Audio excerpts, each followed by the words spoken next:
শিশু সাহিত্য মানেই সরল, সহজ, জটিলতা মুক্ত একটা কল্পনার জগৎ। কল্পনার মধ্য দিয়ে, আনন্দের মধ্য দিয়ে সেখানে শিক্ষা দেওয়া হয়, বার্তা দেওয়া হয়। এবং শিশু সাহিত্য রচনার ক্ষেত্রে যিনি লিখলেন তাকে অনেকটা শিশু হয়ে যেতে হয়। আমার হাতে কানন প্রকাশনীর একটা শিশু সিরিজ দাদু একটা গল্প বলো, সেখানে ৫টা বই রয়েছে এবং যিনি লিখেছেন আমাদের খুব কাছের স্বজন মৌলানা ইয়াহিয়া ইউসুফ নদভী।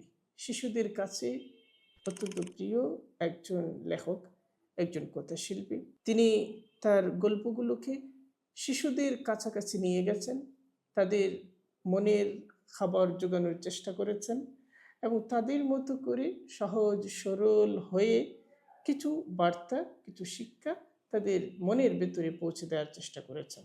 বইগুলো শিশুদের ভালো লাগবে এবং অভিভাবকরা নিজেদের শিশুদেরকে যে শিক্ষাগুলো দিতে চান, যে বার্তাগুলো পৌঁছাতে চান, সেক্ষেত্রে এই বইগুলো মধ্যস্থতা করবে। বইগুলোর ভেতরের set up, get up, makeup এবং বাইরের প্রচ্ছদ অত্যন্ত সুন্দর, আকর্ষণীয়। আপনার ভালো লাগবে ইনশাআল্লাহ।